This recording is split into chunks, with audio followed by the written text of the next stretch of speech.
Do we want to have that conversation about guns? Have you guys had that conversation about guns on the podcast? No. I had that conversation every single day. We've had that conversation. Yeah. No, with gun myself. control or About gun control and just guns in like the as is. As is. Yeah.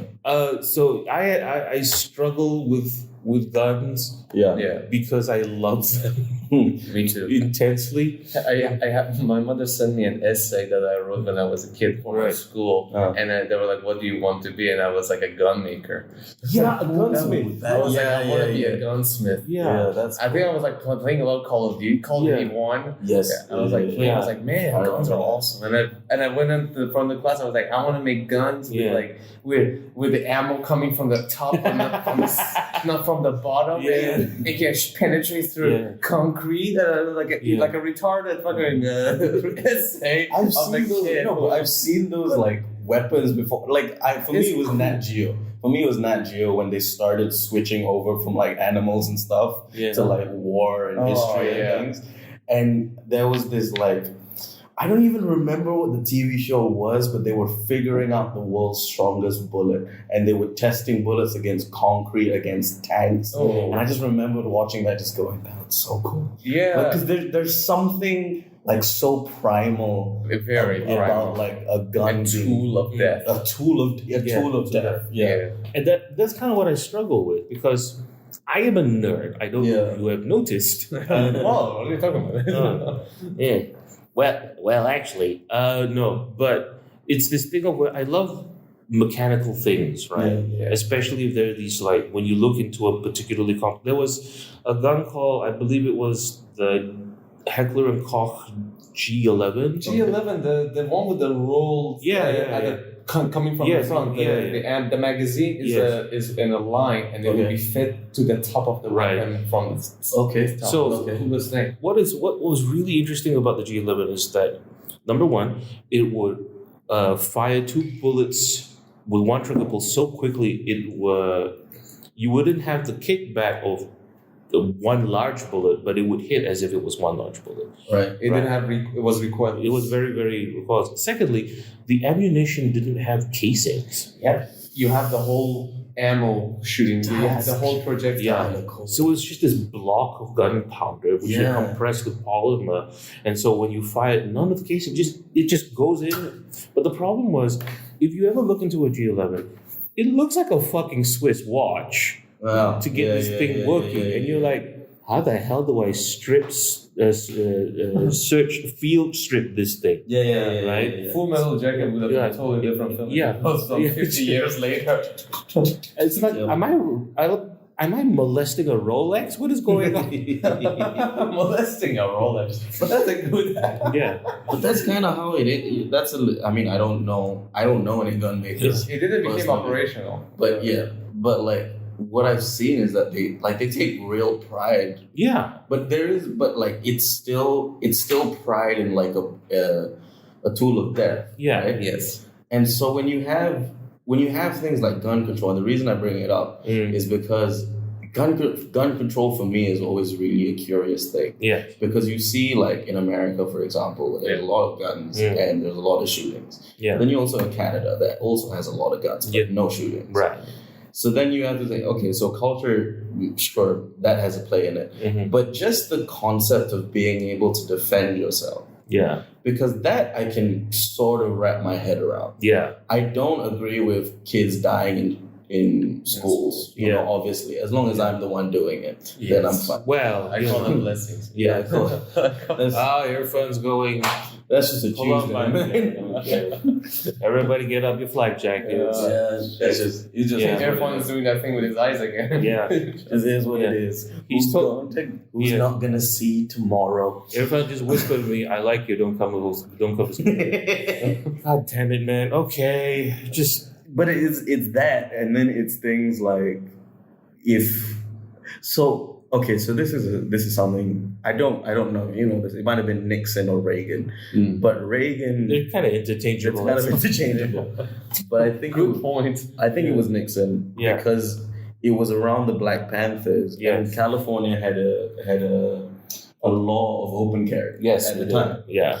And so what that meant was basically people could carry arms. And so the Black Panthers taking this advantage, carried weapons with them to protect their neighborhoods and black neighborhoods and everything. And Nixon being very pro-gun, or Reagan being very pro-gun. No, it was Nixon. It was definitely Nixon. So Nixon Reagan comes much later. Yeah, Nixon being very pro-gun was like, I'm going to take away your weapons.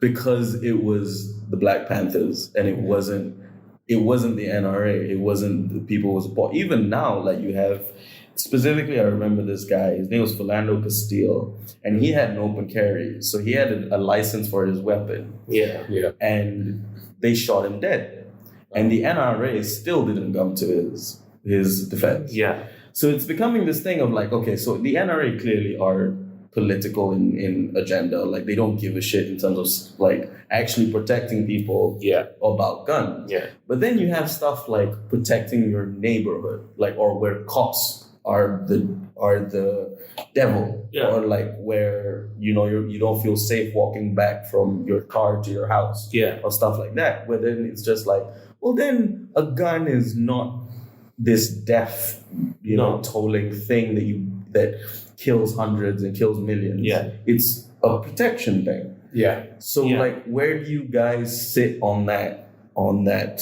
field of like, yes, we should be careful so that psychos don't get guns and kill a bunch of people, but also we do need to protect ourselves because, and I feel like we all come from countries that have histories of governments that are far from stable. Yeah. So like, where is that line for you guys?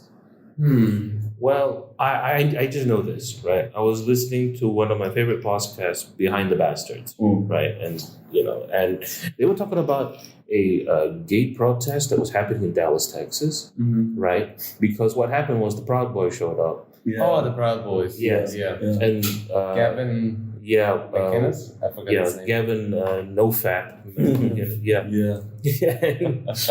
Okay, so they came to protest something, and then the cops showed up, but it was very clear that the cops were there to make sure that the Proud Boys were protected from any kind of reprisals from this. Oh, shit. Okay. Because this suburb in Dallas is all gay.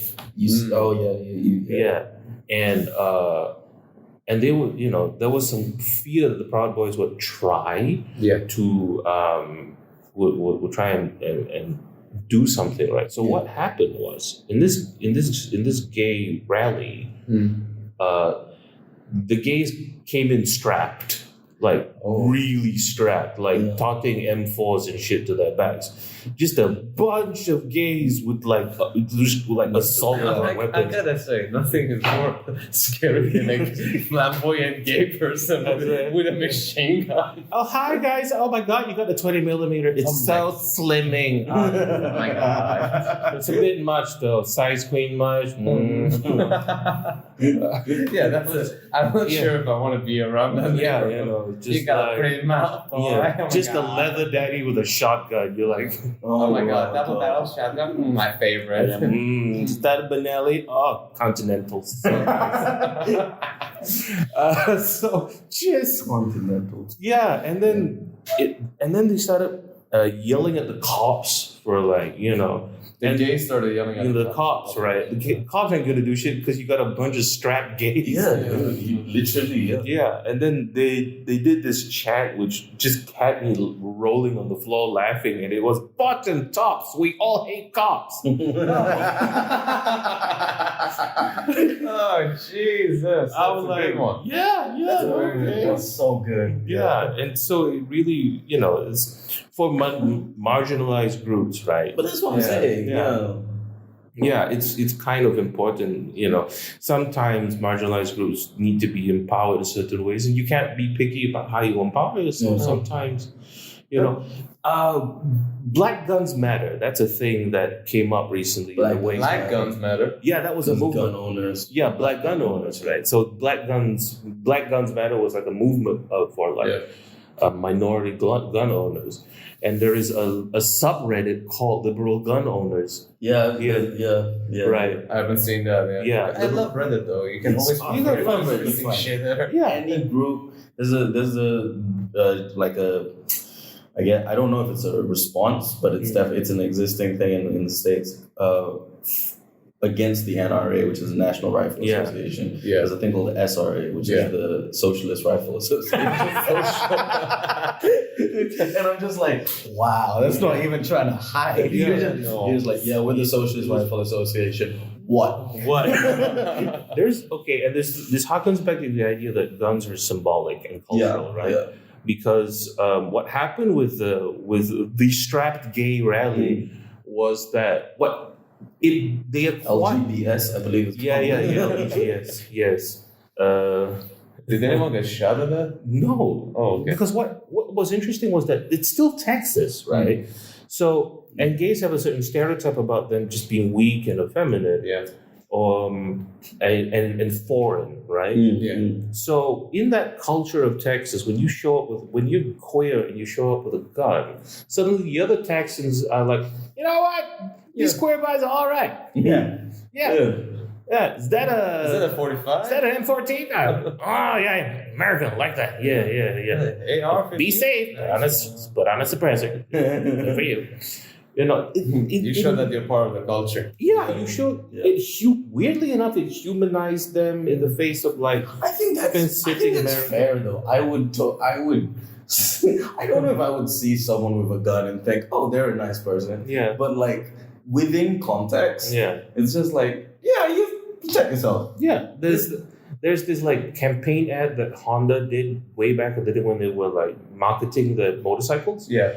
And they were marketing the Honda Cubs, right? Mm-hmm. And at the time, motorcycles had a really nasty reputation with the Hells Angels and whatnot. Yeah. So their marketing ad was like, you meet the nicest people on Honda, and it's just this collection of like everyday, ordinary people riding the Honda to like work or school or the market or whatnot.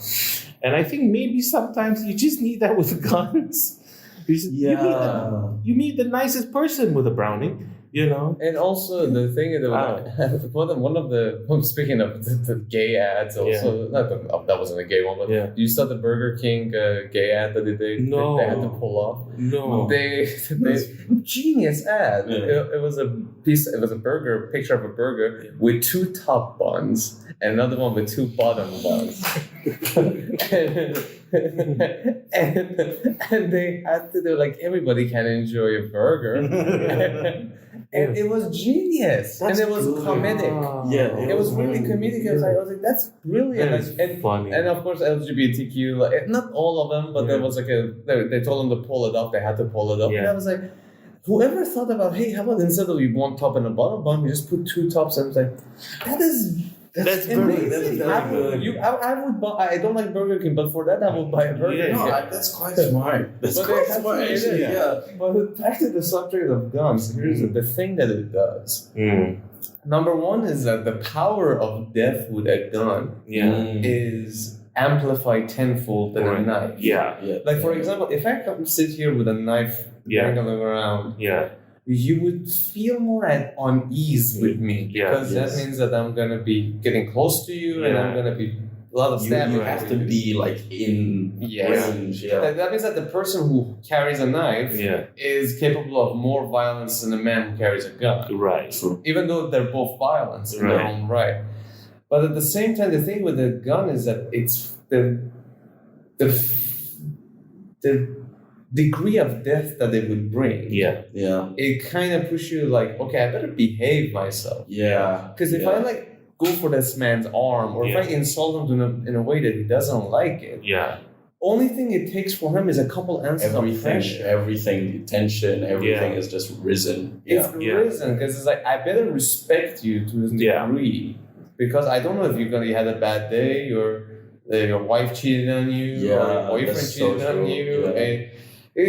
There was a case in Paris, which me and my friends still laugh about it, because there was a guy who went to a sandwich shop in Paris. This French dude went to a sandwich shop. The waiter brought his sandwich late. The dude takes out a gun and shoots him dead. Funny enough, he shot him in his shoulder, which I was like, oh, you probably have to deserve to die weak. Just like, this is not death, but it's close. It's close. He shot him in the shoulder and left, and me and my friend were laughing. It was like, what led up to that guy feeling so fed up that nothing was going his way, and all he wanted that moment was a sandwich. That's not a late sandwich. The sandwich was something for him to like pull the gun out. The sandwich was like the last thing on a list of things that had gone wrong. This sandwich fucked my wife. It could be that, like, because no, you're right. You don't know what's happened that day. Right. No. You don't know where someone hit. Yeah, that's very true. Have you seen Unhinged? The Russell Crowe movie called Unhinged. No. It is my favorite film of all time. I think he should have won an Oscar for that.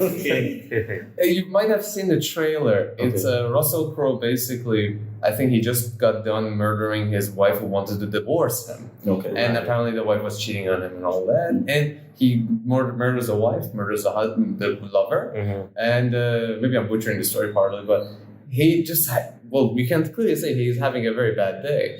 But he's at the red light and a lady behind him decides, and he doesn't move and it turns green just quick enough. The lady decides to honk for a long time, which you can tell he's not really feeling well. Just a little bit. And the beauty of this is that he pulls next to him her in the traffic and he says, "I'm very sorry for what I did. Could you apologize as well for honking like that?" And she says, "I have nothing to apologize for," which is the wrong thing to say. And it kind of and the whole rampage starts, and it's a beautiful chase between these two.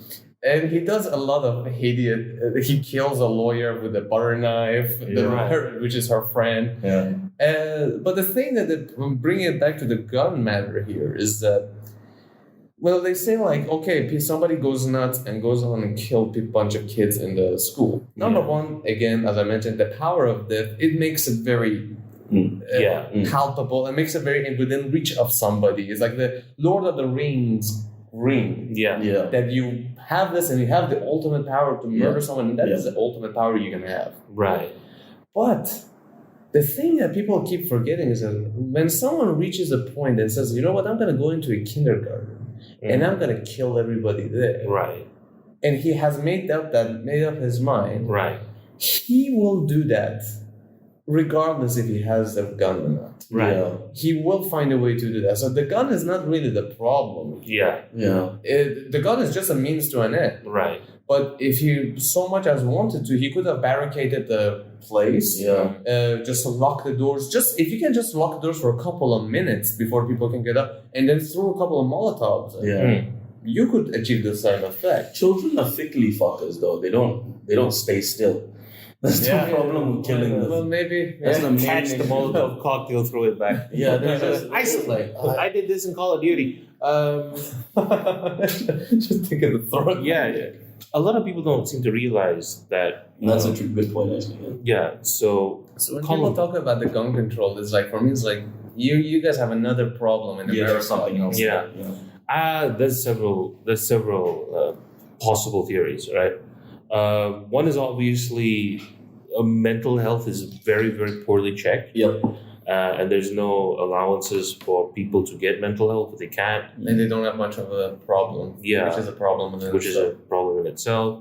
There is a stigma to getting mental health.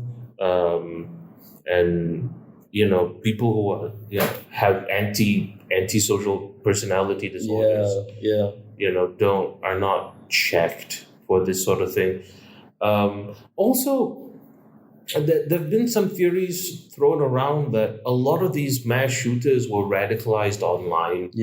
That's very possible. By, QAnon. People, if somebody gets into QAnon, they have a chance to be a mass shooter. Just a little bit.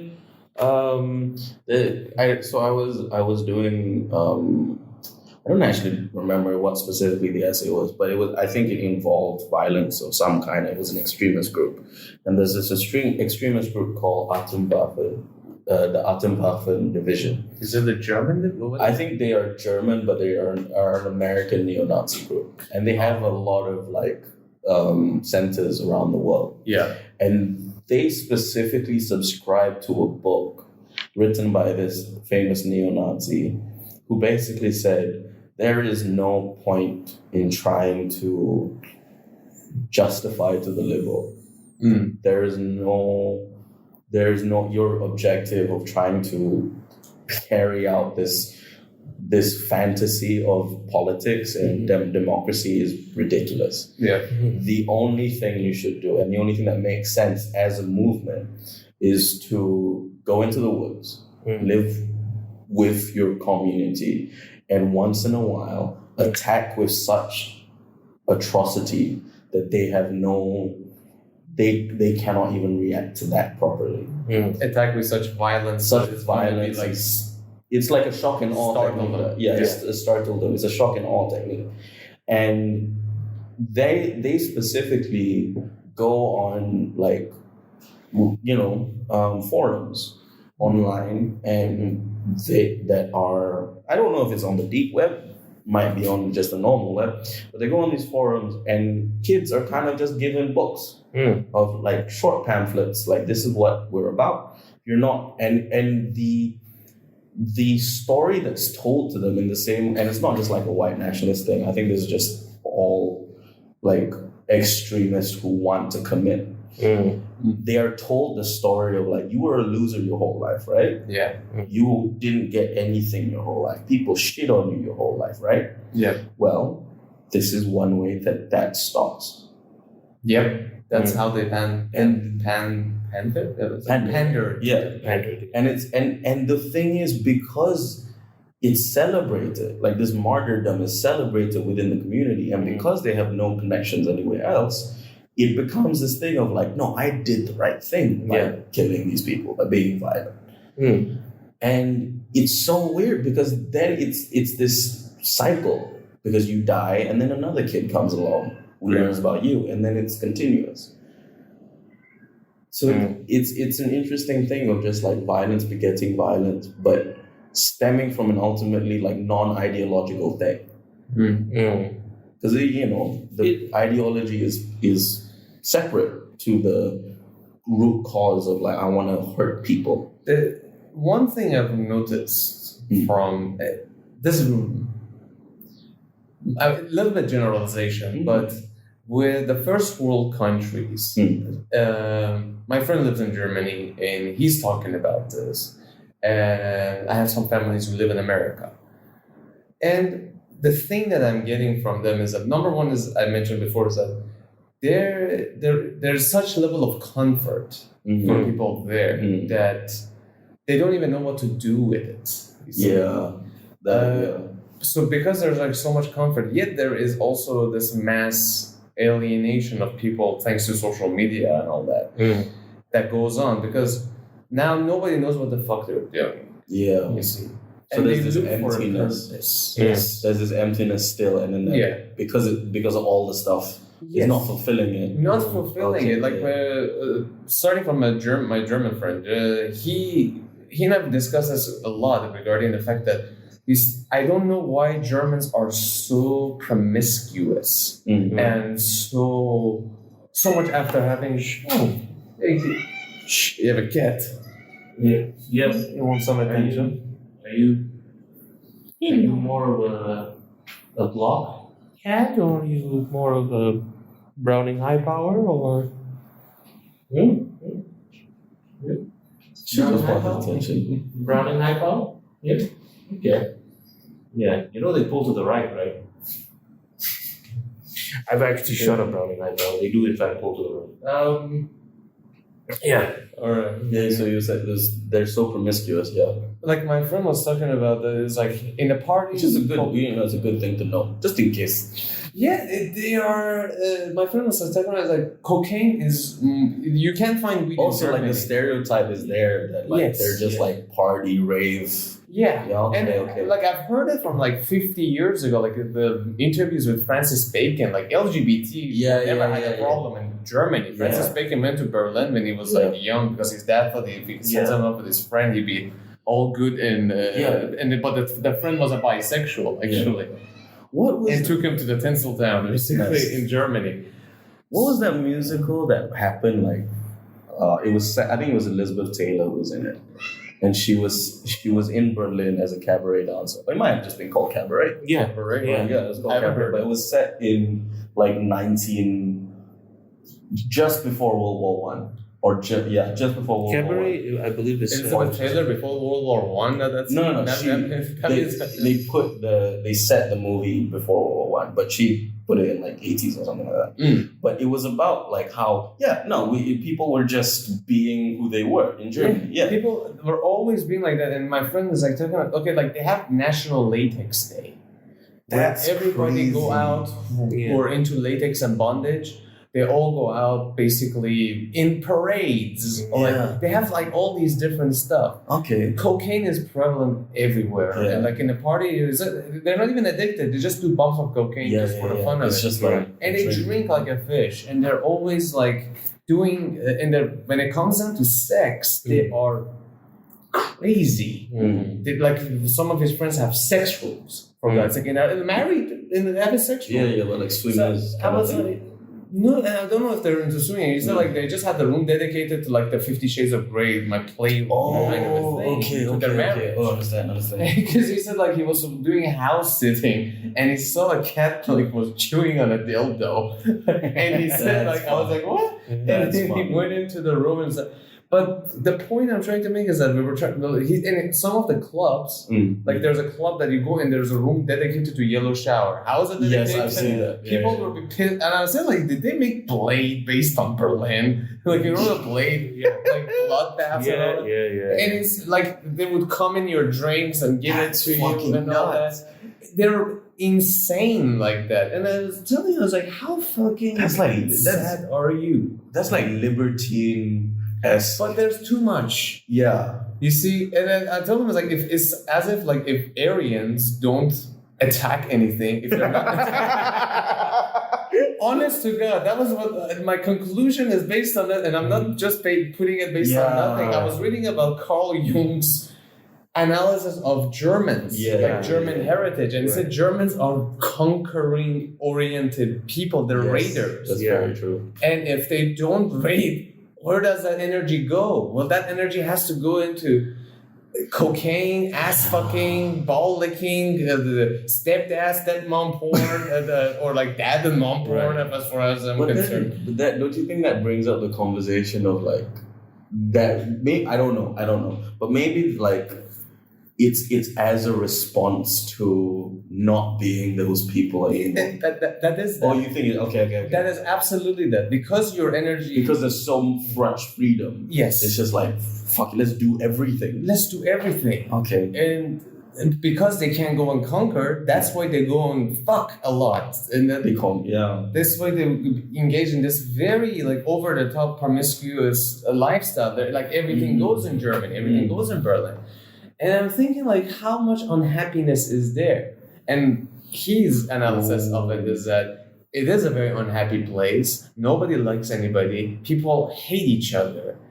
And he compared it to Denmark when he went to Denmark, and he said, like, I want to move to Denmark because random people, and it's like, hey, neighbor, how's it going? Yeah. I mean, they're basically Germans with a colder weather.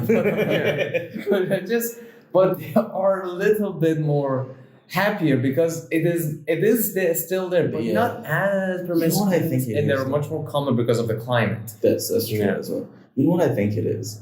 If I'm being, I like that again, theories. But the Nordic countries have this thing called a hygge, right? H-U like double with a GGE. H-U-G-G-E. And basically what it is that once, maybe a week, once a month, you take some time off, maybe an hour, maybe 2 hours. You make it as comfortable as you possibly can in your room. Light some candles, dim the lights, and just have some tea or coffee with like a friend, or you watch a movie. And it's about like being as comfortable as possible. Like that. Finnish people have it in saunas. Like that.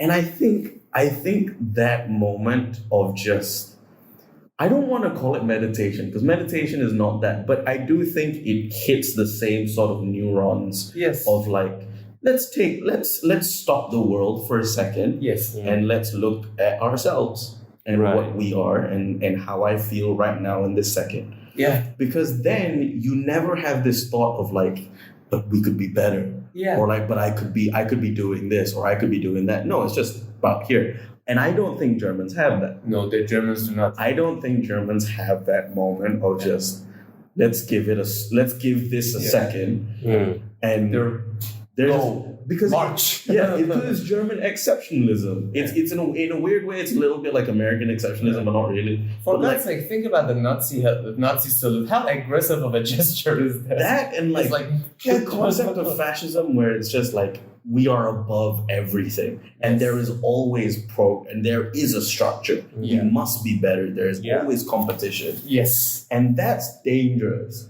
Like to think that every conversation is a battle. Everything is a competition. Everything is a competition. That must do something to you. So I think that's a German thing. Not just Germany, obviously. There's a lot of places that do this. Yeah. But I mean, you can argue Malaysia is the same thing, where it's like, when people, for example, I'm not going to say who said this to me, but it was a fellow comic who said this to me. He asked me what I was going to do for a job. And I told him like, I want to be a filmmaker, I want to write and all this. And he said, so you don't have like a more like rigid plan? And I was like, honestly, man, I'm kind of sick of everything. I'm sick of the rat race. I'm sick of competition. And it's just like, and then he said, well, if you don't go into competition, how would you know? And it echoed this something else my mother said, which was my mom. I don't even remember what you're talking about, but I think I was talking about like the product that you make, right? Yes. Like it's not, or at least it's strange that we view what we construct, what we produce as our value. Mm-hmm. So like I make something and that thing is now of value. My work is of value more than I am. Yeah. And my mom was just like, well, yeah, of course. What else can it be? And I think that's dangerous when it's like, when you see everything as a production, everything as a competition. Yeah. It's dangerous because you don't appreciate existence. Yes. For what it is, which is just... It sucks the value away. It takes the value... Because here's the thing.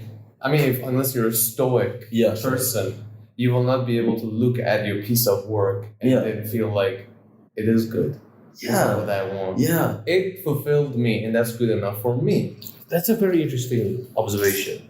Because if you ever have conversations with Scandinavian people, this is Scandinavians on Netflix, basically, right?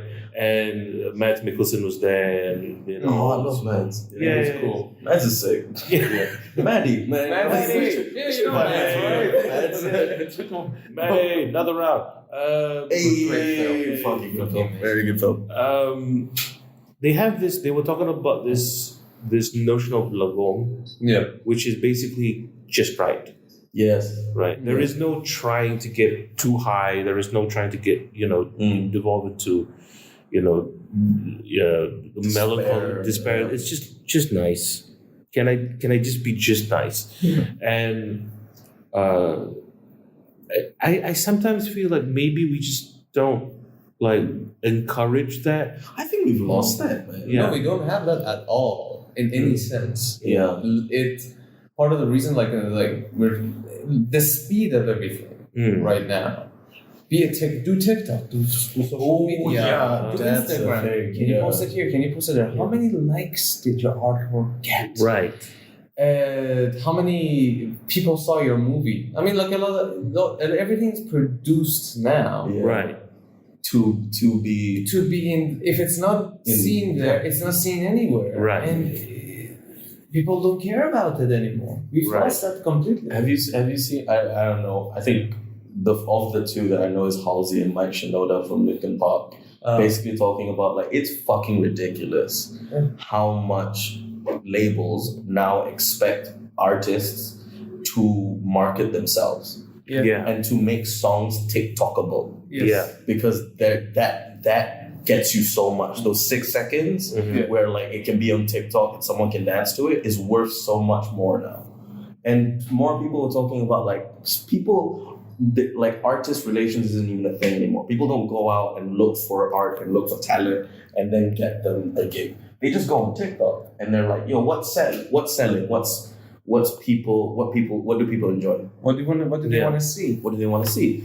And then you're right. It turns into this thing of like making art for an audience, which is nothing. There's nothing inherently wrong with that. But there is something wrong with making art for competition. I think it is that it doesn't have a soul. It doesn't have a soul. So when you add that not just to art, but you add that to everything, like your whole life, everything, you are constantly fighting and constantly changing. Dude, that's not a healthy way to live. Yeah. I will say this. I'm listening to the descriptions of all of the debauchery in like the urban centers of Germany, right? Yeah. By the way, we're not losing the sight of the. It's still gonna rotate back to the gun. We're not talking about where the kinds of people who use guns for mass murder come from. Yeah. That's essentially what we're talking about. And I don't have a problem from a purely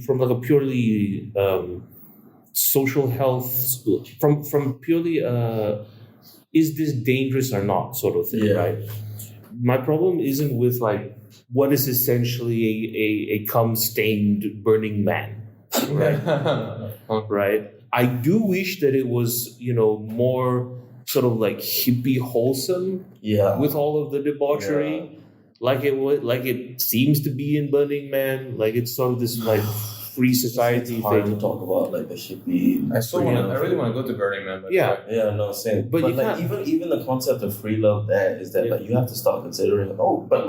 When free love was a thing, and the whole hippie movement that you said, you also have to consider there's still politics within that. There's no way they were that.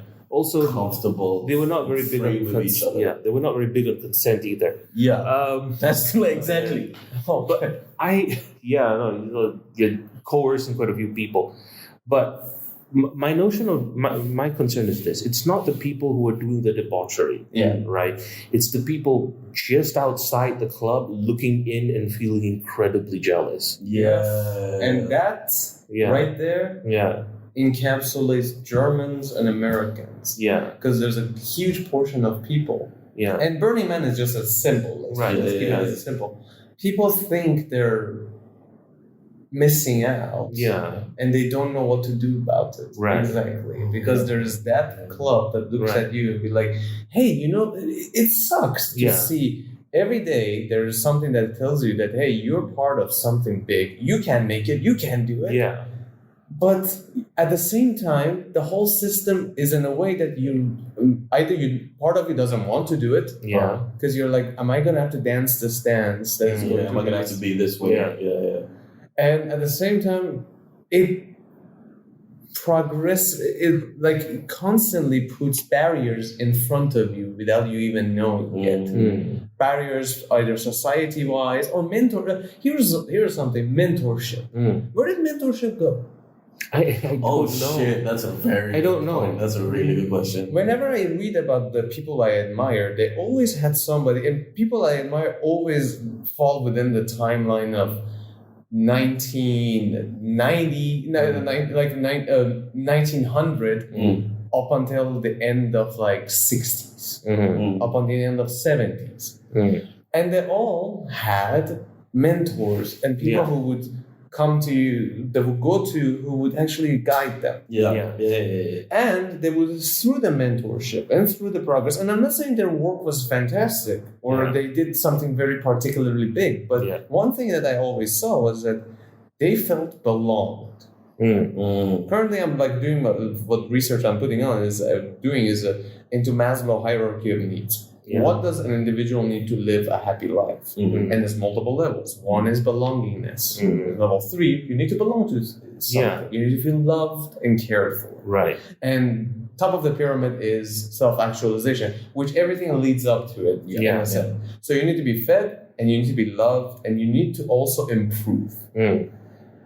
And I feel like everything nowadays is in a sense that I understand improving, but don't you think there's just way too much improving needed now? Yeah. There's true. Hey, it's good to learn, but how much? Hey, could you spend the next 50 years of your life learning something? Back in the day, if you're a plumber, you're a plumber. And there was nothing bad about being a plumber. Nowadays, people look at you like you're just a plumber. Yeah. Yes. Yeah. Could you be an aerospace engineer and a plumber too? And no mentor there to be like, "Hey kid, what you're doing is alright. Do this instead," and then guide you through it. And now I feel like everyone is feeling so fucking alone and left out because, like you said, they're looking inside the club jealous. Yeah. But the thing is that they don't realize is that the club itself is fucked up. Yeah. And everyone in the club is probably thinking, damn, I could have gone somewhere else. Exactly. Yeah. Because nothing now, nothing now feels like it has substance, so it leads to a great degree of unhappiness. Like back in the, like I wanted to be a game designer. All the game designers I know, their way of getting a job was that they went into a company and they were like, "Hey, they didn't even know how to do the job." Yeah. They said, "Can I do some work here?" Yeah. And they would be like, "All right, you start on Friday. Start, and I can pay you only this much." You'd be like, "Sure." And they became a great, like Chris Crawford. I know, I spoke with a great guy, old dude who was like founder of GDC, great guy. And Hideo Kojima couldn't even program properly. I'm not saying that being a failure or like, oh, look at these geniuses. I'm just saying people would take chances, and there was always this human element involved. Yeah. I went into the company and I asked for a job. Even though I didn't have the background, they said, "Hey man, how's it going? Let's start it here." Yeah. That is true. Like you hear so many stories of people going like showing up and That was saying, "Here's my job." pre-internet. Yeah. Now you don't see a person. You get a no reply email that rejects you, no matter how determined you are. And they check your Instagram. They check they do a thorough background check on you to make sure you follow everything that they say. Did you choose? I see your profile didn't put your pronouns. Are you okay? Did you cover up your pronouns? And I'm like, okay, am I gonna lose my job because I forgot to put pronouns in my profile? So no mentorship and no sense of belonging, and no sense of love, no fulfillment through practice. And now that pretty much I feel encapsulates America and now everything in America seems like bringing it to America now. Yeah. Everything seems like as if they're telling you that you're wrong to be yourself. Yep. And it's all your fault. And I get that people have their own part to play in it, but I feel like the system kind of grew so big that it forgot a lot of essentials. And now you're unhappy because you can't even talk to a girl because the first time you talked to a girl was through Facebook. So you don't even know you're talking to a real person and you don't know how to interact and touch their hand and actually smell their hair. And then it builds up because now you're going to go actually talk to someone, you suck at it. You're going to build up resentment. And again, this is not right, but the resentment is going to build up and resentment is quite shitty. And then you'll be like, you know what I'm going to do? I'm going to pick up a gun and I'm going to show them. Yes. Yeah. Very true. And there is a bunch of things that are going on with the whole sort of like mass shooting thing. A lot of which is a complicated, complex of like a bunch of different things, right? Like with the whole incel thing, it's like the inability to see women as people. Thing. And it's just a target thing. Yeah, right. Because you have been trained from the time you were in school to be somewhat goal-oriented, right? And to look at things as systems and numbers and whatnot. Take a test, you do it.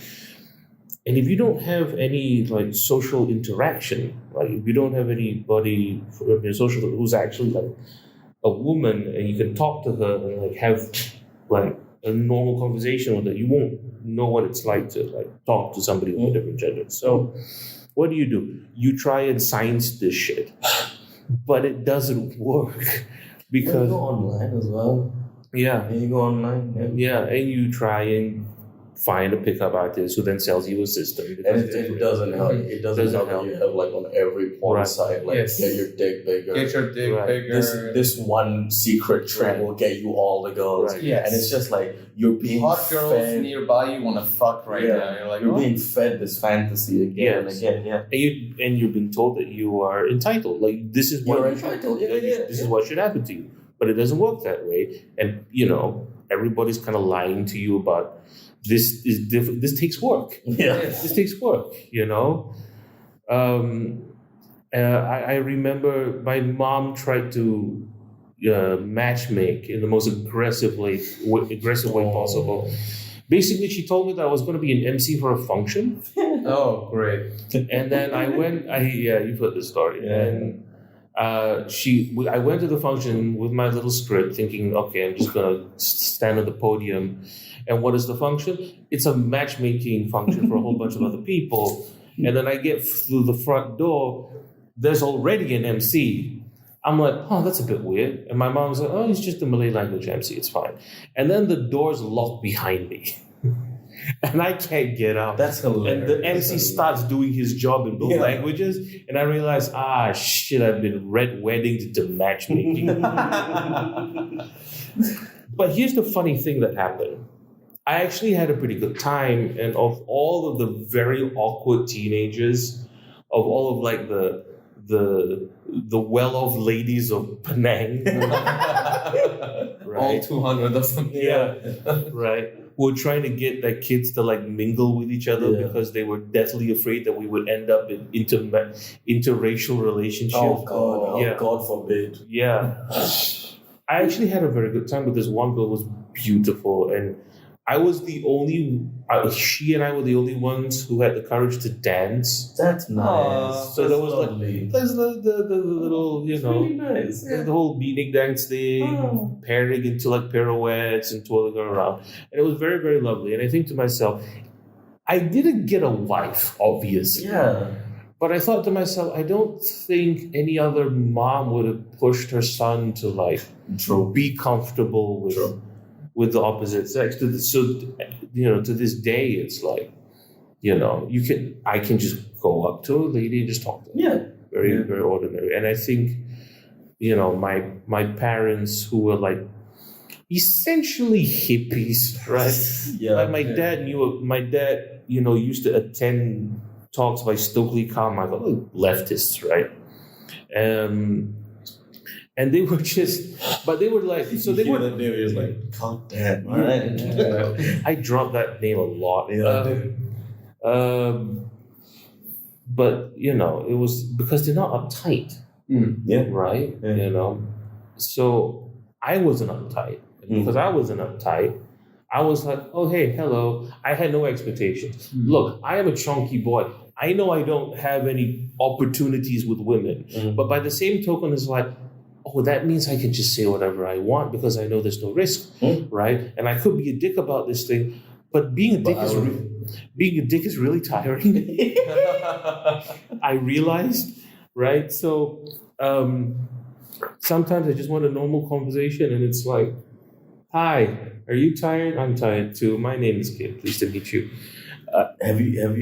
Do you guys know about? And because of that, I have a healthy relationship with guns. That's the segue. Yeah, but I think like that. I kind of agree with you because it's just like, the gun, yes, is the tool of death. We've established that, but it is the thinking behind it, the thinking to go get it. Yeah, it's a whole nother thing. And I was writing something, and it involved an incel. And I wanted to... Do you guys remember Elliot Rodger? Oh, yeah. Who was that? He was an incel who went on a rampage and killed like 16 sorority girls. Or maybe even less, but like something like that. But the reason he was so the guy who recorded himself. He recorded himself in a car. The one who called himself the ultimate gentleman, yeah. Yes. He recorded himself in his car. Yeah. he also wrote a 100-page manifesto. Yes, I remember. And guess who wrote that? Guess who? I didn't write that. I did not write that page. I did not write a 100-page manifesto. No, you don't have to focus. But he wrote a 100-page manifesto describing his life and the reasons behind it. Right. His mom is Malaysian. No. Yeah. Oh my God. Shit. His mom is Malaysian. I couldn't tell. What the fuck? His mom is Malaysian. Where's this Nkulo? What the fuck? But that's a genuine thing. His mom is Malaysian, and the way he described her was like it wasn't his mom. Like the way he described her, it was like this quiet immigrant woman who I'm related to, I suppose. Yeah. And I hate to say this, because it's kind of like blaming the mom just a little bit. Yeah. But I know the way he was describing the mom was just like, I know how much the mom loved America. And I know how much the mom loved America, and I know how much the father, because if you read it, you're like, yeah, the father was definitely a bit racist, was on the racist side. And that went through him. Yeah. So he got all the masculinity from the dad. And then when you look at traditional masculinity, that's goal-oriented sex. Yeah. That's all it is. Pretty much, it's like get laid as much as you possibly can and stifle every other emotion. Spread your seed. Spread your seed. And never cry. And never cry. Like those are your goals. Yeah. So specifically the incel stuff, I think it's an element of like, because they were told that this is how you be a man, this is how you must exist if you are a man. Yeah. And you don't get that. What you're now telling yourself is that you're entitled to it. Yeah. And you go on these mass killings. Yeah. Yeah. But then there's obviously other reasons, right? And I have a feeling, just from reading the manifesto and him as well as a Soviet Union serial killer who I can't remember the name of now, but he's There's a famous serial killer who was in the cage. We're talking about that guy. And then they put him in a cage. Maybe And he took his dick out. I don't know if that one. I don't know if it's that one. But like, he was famous because there was not supposed to be any serial killers in the Soviet Union. Child 44. Maybe. Killed children at the railway. Maybe. Yeah. During the Soviet Union. Yeah, he was called like the Wolf of something. Okay. And the craziest thing was that he literally hunted in one park. Really? That was one park that he went to every single day, and he got his victims there every single time. They did not catch him because police were just like, no, because there's no serial killer. This is Stalin, so it was just like, there's no serial killers. Serial killers is capitalism's problem. Yeah, this is what it is. Yeah, and so he racked up numbers, right? And so for me, when we consider like the whole mass killing epidemic, it has to be a psychological thing, and it has to include aspects of like culture and society. But it's hard for me to say, like, I don't think it's anything else apart from people genuinely having this void between what they are supposed to be according to whatever they've been told, whether it's from society or themselves, and what they are. Yeah. And just not knowing how to live with it or how to diminish that gap. That gap becomes filled with rage. We're filled with rage because people use so many things to fill that gap. You get alcohol, drugs, religion, shit, fucking anything. You need to fill that gap somehow because it's like a purpose thing. Yes. Because, like, well, I don't know why we have purpose, but I do think it's the fact that humans are kind of trained to see patterns. So even in our own lives, we're like, oh, there must be a pattern. There must be a meaning to this. And you have to figure out a way to finish that.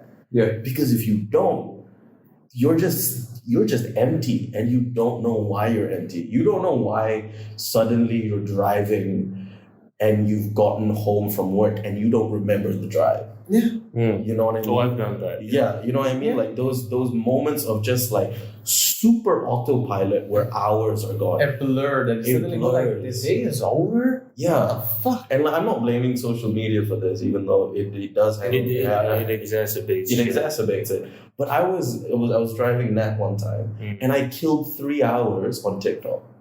Just scrolling. Yeah, there you go. And I just did not feel a thing. Just doom scrolling into and it wasn't even doom scrolling. It was just, but it was because it was so like aligned to what I wanted. Yeah. That it's literally like it's endless heroin for the addict. Pretty much. Yeah. Like, you know, the whole problem with being addicted to heroin and meth is that it's expensive and that you have to get it constantly. Yeah. Imagine if you had something in your pocket that fed you this constantly. Anytime you wanted a fix, boom, boom, boom. You don't have to stop if you don't want to. Yeah. And that's I think it's fascinating that once you get rid of that, you become like, you know, I don't know if you guys get this, but do you get the jitters when like you're sitting in silence? Yeah. I understand. You suddenly need to do something. Go for the phone. Go for the phone, or like your time needs to be productive. Yes, I have that big time. Yeah. And if I don't have I'm not a productive person. That's a problem for me. Because when I don't have it, procrastination or procrastination, sometimes aimlessness. Okay. Procrastination is mixed with aimlessness, mixed with a whole bunch of other baggage I'm pretty sure I have. So, like, I picked up photography during the pandemic, film photography. I was like, I don't want digital. Yeah. I don't want a screen. I want to feel. I want to go through a process that doesn't involve social media and doesn't involve my phone. It doesn't involve, like, it came out of that for me. But the thing is that I still do. But if I don't have I don't have a productive day, I go into like bad state in my head of like, fuck you. Like, like I'm walking around in the house, like I'm verbalizing something like, fuck you. I'm like, the fuck did I just say that? I'm like, you piece of shit, you piece of shit. Like I'm slicing into the food, you piece of shit. Have you seen? Do you watch BoJack? No. Too real. No, it was like a lot of it was, but like recently I was like, should I watch Requiem for a Dream? And I was like, I was like, no, actually, I was like, no, I don't need suicidal thoughts. I'm already halfway there. I don't need help. Yeah. You see, it's too depressing for me. So let's continue with your thought process. For me, BoJack Horseman came at a time when I was also depressed. Yeah. So I ran through that shit. Oh shit. Yeah. And it was, but it's good because now there's the final season. The final season really like cuts it off in a way that's like, okay, you're watching this show, it's depressing. This is how you deal with your depression. Yeah. But there's one episode where he just wakes up and you just hear the inner narration of him where he just goes, "You piece of shit. You fucking piece of shit." And he's doing this while eating cereal and cartoons of him like crashing cars because of what he did wrong. And I was like, oh my God, that's like, it's a real thing. Yeah, it's a real thing. And it's a thing that I think more people are feeling. Yeah. Because now your brain is on all the time. So when it's off, it doesn't know where to go. Oh, where did that energy go? Where did my hit of dopamine go? Yeah. I need that right now. Yeah. I have the opposite problem where I have very poor mobility on account of my weight and the health and whatnot. But my mind is pacing at 2,000 miles an hour and there's nothing I can do about it. I'm just like locked in and I'm like, oh, just build an entire universe in my head. There's nothing I can do. There's nothing I can't do jack shit with this. Cocoon, just looking. That's true. That's another thing I have. I've started to get that now I've like tried to write. Yeah. I've started to get that feeling. Right. Like, I haven't wrote that's jokes too much. at all. And I'm like, God, I want to write jokes, but I don't know. I want to, like, the notebook for my jokes are there. And I'm looking at them like, should I pick it up? And I'm like, oh, wait. And it kills me when I see productive people. When people who are like so amped in. Yeah. I'm getting to a lot of Harlan Ellison. I don't know if you know the writer. I do know. I haven't about that. Yeah. Awesome person and real like a genius. Yeah. He does this thing called sessions in the used to do this when he was alive. He would go into the bookstore and people would give him a topic, just a name of the topic. And he will live write it on the spot. Like Robin Williams apparently was his best friend. They have a 2-hour interview. Yeah, it's so awesome to hear to them. I'm like listening to this guy. That's so cool. I love a person who knows their objective and they know their purpose and they dedicate to that. Like they become a machine for that. Like how, and that's something that I always want. That's something when somebody is like I love the band Tool. And fantastic band. And Maynard is a genius to me because at the same time, aside from his music and how brilliant he creates and composes music, he has a black belt in jiu-jitsu and a writer and has a kick-ass wine which I want to buy. The shipping is twice as much as the wine itself. It's crazy. Yeah. So there are this. So I'm like, what happened to these people? And there is this purpose and this energy. Where is it for me that I want to like harness that? And I feel like everyone has that now. That's the thing, though. That's the thing. I think we've come into a place where if you don't make something of this, like whatever you produce, if you can't sell it or make money from it, or better your life from it, there's no point in it. Yeah. And I think that's not a good way to view things, because like the retrospective hole that we all have of just like trying to fill this, there's no like unless you're one of those people who have like one purpose and you know what it is and you can harness that, that's great.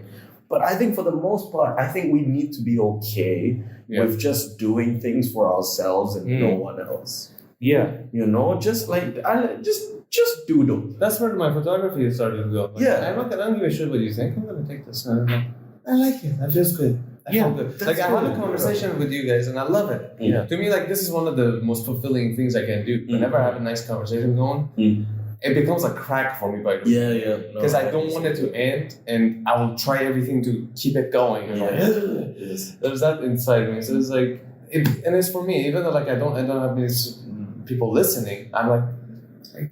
This is nice. Yeah, this is nice. No, I get what you mean. There's this notion that I read somewhere that stuck with me quite a bit because I was in between jobs and I was trying to do a bunch of creative stuff, but the creative stuff eventually became work. Yeah. Right. Yeah. And then it starts, and then I go through the rigmarole of trying to fulfill what was originally this lovely burst of an idea and cram it into what corporate needs for it. Right. And it kind of sucks just a little bit. I know that some people, they get a job that's quite fulfilling and their creativity is acknowledged by their peers and the product has a part of them and they like that. But I didn't have that. I didn't have that at all because I was in a top-down sort of thing. Yeah. Right. And around that time, I think I read an article that said something along the lines of, we are a generation that no longer has hobbies, only side hustles. Yeah. Yes. Yeah, that's really true. Exactly. That's...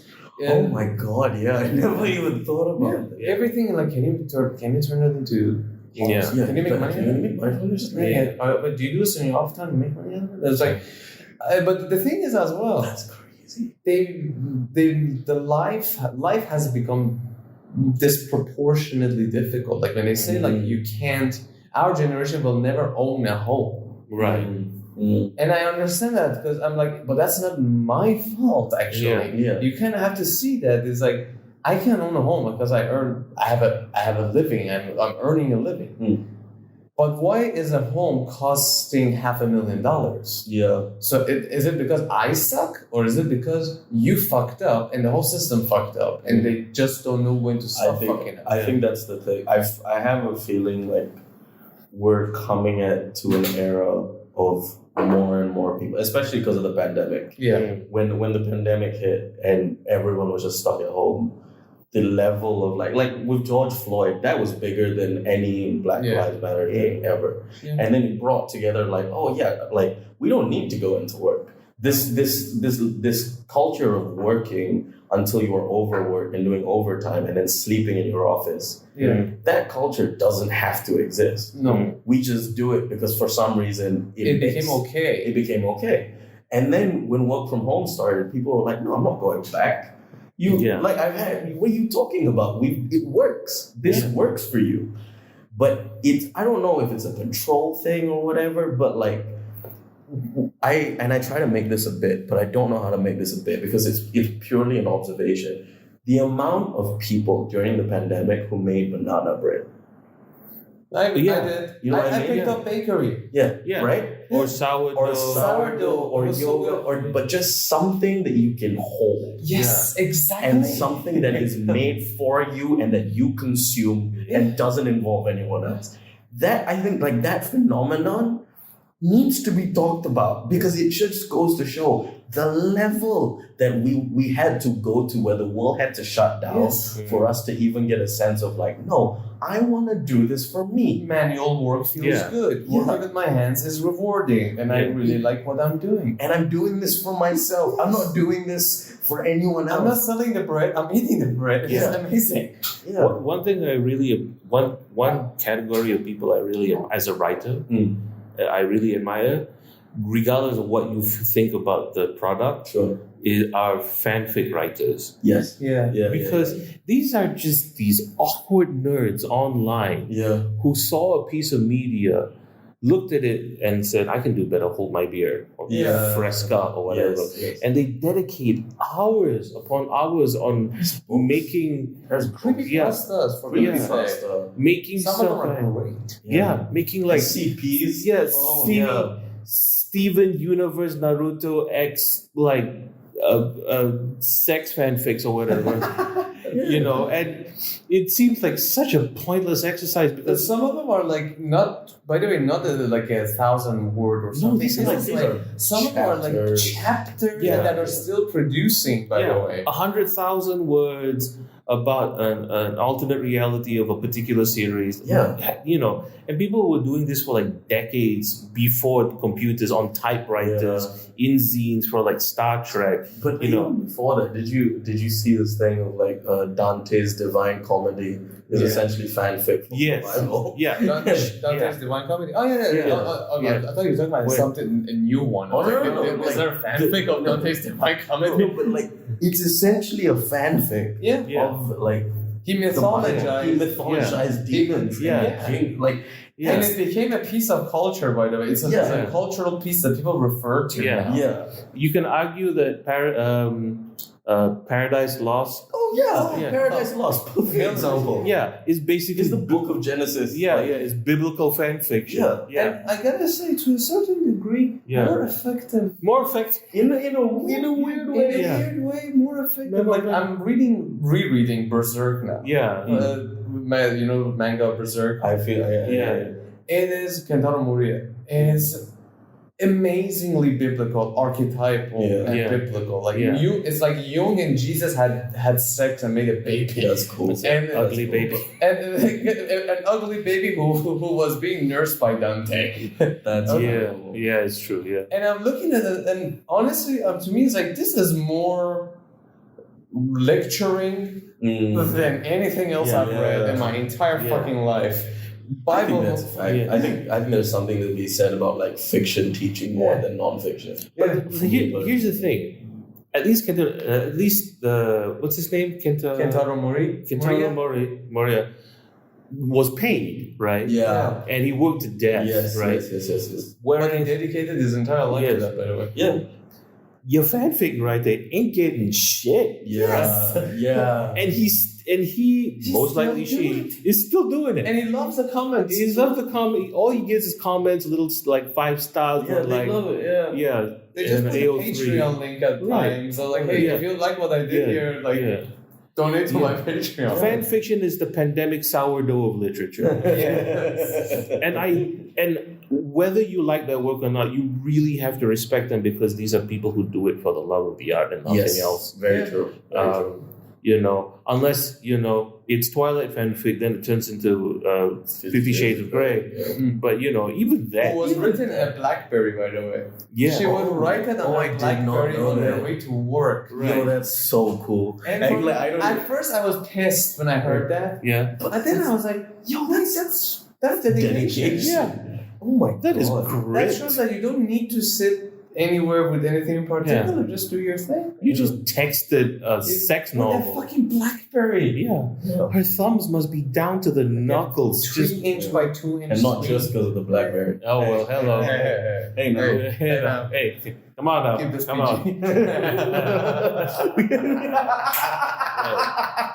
So back to guns. Back to guns. But this is still referred to the gun matter. You see, is that America and Europe. Yeah. Like the only reason I don't think we have any mass shootings in Germany is because I don't think they don't have the same gun laws as US. Yeah. Is that they are incredibly sad people who don't have a mentor, who don't have a purpose, and don't have a group that they feel belong to again. Yeah, they need to hustle and make it happen, but they don't know, okay, I'm going to make it happen. What am I going to make it happen? This is a bit of a problematic question, but is there something to be said that German culture is slightly authoritarian? Slightly? No, but like, sorry? No, but like, you know what I mean? You've like, heard about my ex, right? But you know, like the idea of, like the way competition is like seen here, like the idea of a top student here, is so intense, right? That it's like is it though? Among the Chinese community, I've noticed. Yeah, I gotta say, for no disrespect to the Malay community, but I have not seen that with the Malay community because they don't trust it anymore. That's something that I've realized is that they really just don't. It's not a cultural problem. I do think it's a political problem. Yeah, but I'm not going to say what it is. But there is definitely a push now for like Malay kids to not go to university and just join the gig economy because it's fast money. Oh, yeah, and that's on the rise. Like that's very on the rise of like kids who want to join the gig economy or who want to be Grab drivers or want to be influencers. Yeah, because that is fast. Yeah. There isn't this long period. And whether we like it or not, education it can take a while before you make money. And even then, I would argue going into education for money is probably not the right thing to do. Not anymore, really, because the education now is a business. It's like exactly, and it's then like 70,000 for a 2-year university, private university. Yeah, exactly. And then you have the whole like prioritization of STEM above everything else. Yeah, which I mean that's gonna hurt a country's intellect a little bit. But even then, when we did prioritize STEM, the people who were actually really good at STEM were treated as well for a bunch of political reasons. Yeah. And they left. Yeah. They left. Once they don't feel appreciated, you left. All of the best and brightest. But that's the point, though. Yeah. Is that now they have the STEM education without any of the humanities education, so that you don't have to think. Yeah. Talking about like STEM with a certain degree of humanity, right? I'm reminded of the Ford Probe because it was the first ergonomically designed car, right? And it was interesting because the interior designer was a lady, right? The first sort of like interior car designer was a woman. Interesting, I didn't know that. Yeah, and she had this really great eye. I can't remember her name, but you can look it up.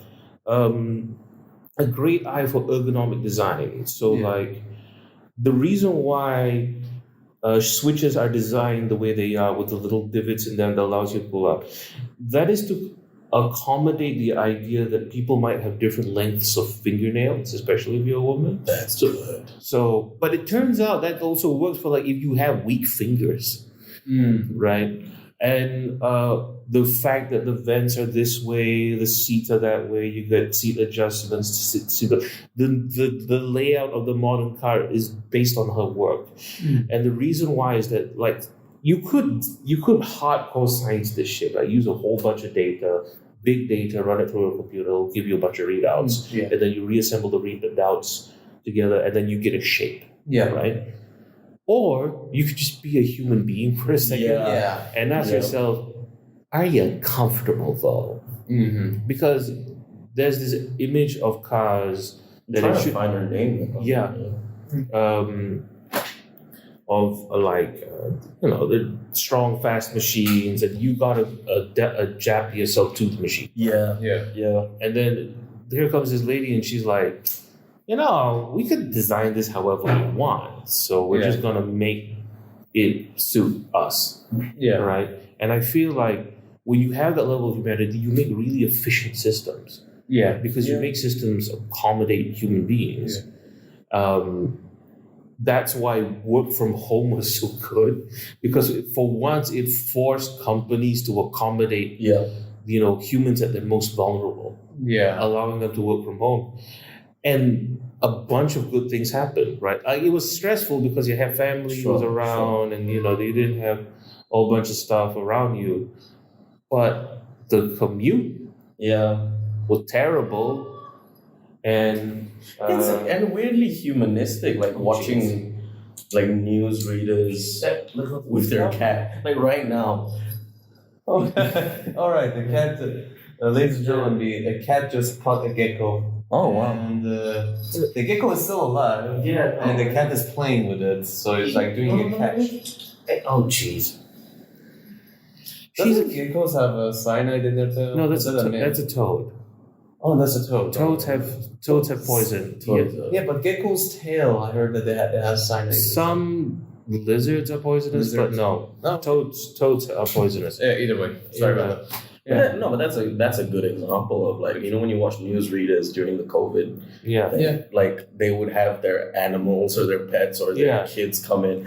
Some of them jerking off. Yeah, but like weirdly that was so like nice. Yeah. When you're just like in your house and you're not doing anything, and then you see someone's kid come in. It's like, you're a human being like the rest of us. You're a human. You're exactly. Yeah. And I think it's so fucking weird, considering like how much we take ourselves out of that. Yeah. Because again, it's that thing of like, no, this image of us, we're above this. Yeah. We are better. We will be developing. Look at me in this suit. Look at me in throwing this suit. out ideas. Yeah, and it's like, nah, man. You're just you're as confused as I am. You're not wearing pants. Yeah. I can tell you're not wearing pants. So shut the you fuck have up. not moved this entire time. And what's really interesting is that it exemplifies that gap of what I should be versus what I am very nicely, right? Incredibly.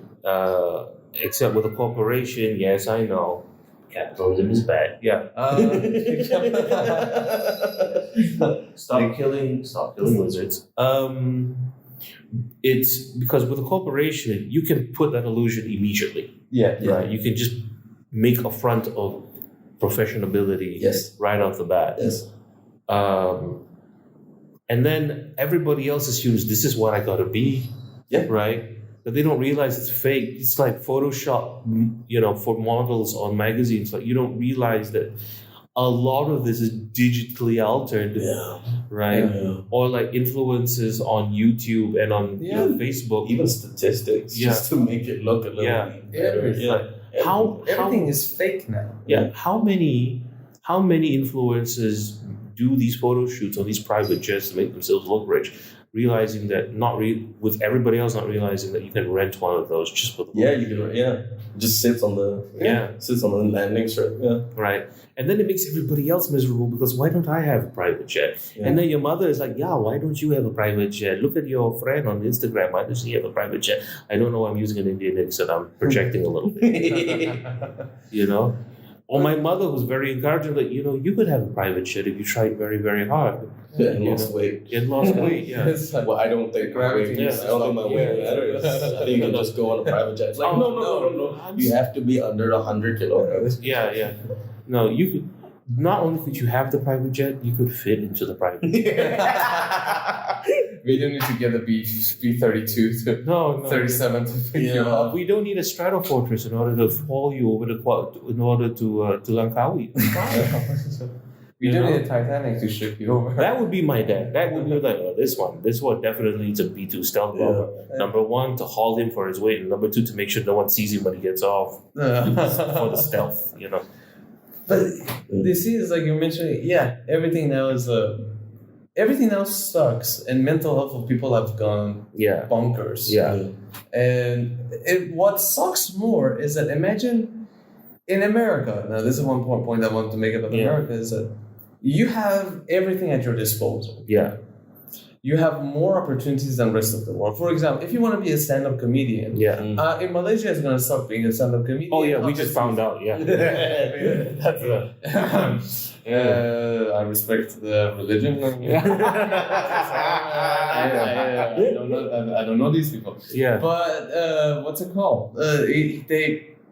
You have 70,000 clubs and an entire continent at your disposal. Yeah. Food is cheap, even though it's gonna suck. Yeah. You can what I say like about America is like it's the only country where poor people are fat. Yes. So you have food. Shelter is gonna suck and all that. I'm not saying that it's gonna be all glamorous and everything is gonna be good. Yeah. But I'm saying it's a place that you have more options to be what you want to be. But now imagine you don't have the direction to. You don't have the direction to do the thing that you want to do. So it's gonna suck even more because you're like, I have all the tools that I need, but I don't know what the fuck I need to do. But I have all the, like Malaysia Tinder example. Right. Malaysia Tinder is gonna work okay, but it's never gonna work as well as America or Germany. Yeah. Okay. So you're gonna be like, oh my god, I didn't get any swipes, or I got swipes, but nobody wanted to blow me tonight. Yes. So I'm the problem. I mean, yes, you are the problem to a degree. Of course, you should kill yourself. That's a good idea. But this is gonna fuck you up more because you're like, I didn't get to do. I'm not fulfilling anything, even though I have everything at my disposal. Yeah. So you know what I'm gonna do? I'm gonna burn it. Yeah. I'm gonna be the Joker now. Yeah, that's why people love Fight Club, because it's like, hey, why don't we go and flip it? One, you have a mentor. Yeah. Tyler Durden is your mentor, and he takes you in. And he gives you rules. Have law. You have rules. Yeah. Now you have something to follow. You have a purpose now. Yeah. Your group gives you a purpose. Then you have a bunch of people who loves you and respect you, and you belong to them. Right. And plus, the purpose that you have, here's the thing about art and everything. We see art creative people see art as something grand to chase. Right. Yeah. You have the purpose. Something larger than yourself. Something larger than yourself. Something every person in the world wants to have something larger than themselves that they can actually dedicate themselves to. Mm-hmm. Now you have that thing now that thing went from I want to be a painter to here's a large idea. How about we go blow up the buildings where like Goldman Sachs and all that are at? And then bask in the chaos that it's going to create. Yeah. Of course, people would gonna be an incel and join the fucking club. Yeah. Because and it's okay to be a man. It's okay to be a man. Yeah, exactly. It's okay to punch your friend in the face towards it, and then hug him afterwards. Yeah. Because you have that aggression. Yeah. The thing is also now that the thing has happened is that aggression is a bad thing. No, aggression is not a bad thing. Yeah. Aggression is aggression. Used well, it's a very good thing to be and have it. But now the society is like, no, you shouldn't be able to do that. Fight Club does it, you should be doing that. There's an outlet. There's an outlet for you. But that, like, bringing that home a little bit more towards our side of the world, Southeast Asia. And to wrap it up, that's all by the way, guys. Like, you have a fascist who belong to, like, a specific group. Yeah. But, I'm not going to say which group, but we all know which group. And a system that essentially privileges this group above everyone else. Yeah. And you're told that this is your land. Yeah. And yet you still don't do anything. Yeah. And yet you're still making minimum wage or even below the poverty line. Yes. And now it's no longer a question of like, it's either me, which you can absolutely fall into that, or you can listen to the person who's telling you, no, it's those chinky fucks. Yeah. And that's the worst bit, is that you have people who know that people are going through this struggle all over the world. Yeah. And then someone going, no, I know who's doing that. The Chinese are the problem. Chinese are the problem. Foreigners are the problem. Muslims are the problem. Jews are the problem. Yeah. And they tell you that and they weaponize these kids. And that's the worst bit, man. And I'm kind of scared with the way that Malaysia is going. Thank God we don't have the gun laws. Yeah. Yeah. Because I'm seeing it. radicalizing big time. Mm-hmm. And I'm like, is there gonna be a race war here? Because I don't. It sounds alien in some idea, but I'm just seeing patterns here. I'm like, I'm seeing, but I see the I'm like, it's just amping up, and it's kind of becoming like Turkey in a sense. Mm-hmm. Have you noticed like how I'm not gonna mention that. I'll mention it afterwards. But either way, it is becoming more radicalized. Yeah. So it's gonna be very bad time for Malaysia in the next couple of years. This 10 years is gonna be fun. I think it's in the whole worldwide. Yeah. So I think like the next 10 years worldwide is gonna be, if not a disaster, just very interesting to be alive. And see some more school shootings. Yeah, man. Stop having kids, dude. Like that's the weirdest thing. Yeah. So in conclusion, how do we bring this all together, Rakib? Gun control. Guns don't kill people. Socioeconomic disparity and social alienation kill people. Actually, that's pretty good. Yeah, I think it's on the new Wu-Tang album. Oh, is that it? I believe so. Man, Method Man really gonna cut down those bars. No. He's getting older. You know. Black guns matter. Just Black guns. Black guns matter. What was that nigga? He guys said guns don't kill people. People kill guns. Yeah, that's fun. So, ladies and gentlemen, enjoyed this. This was an interesting conversation. Yeah. Interesting conversation. Yeah. Thank you, guys. Right. Thank you for having us. Thank you, everyone. Thank you, Ricky. I'd like to thank Lizard Murderer for We making just an appearance. witnessed a cat doing to a lizard what a cop did to George Floyd. Yeah. Topical God. satire. Oh, jeez. Enjoy it, fuckers. Yeah. Bye-bye. Bye.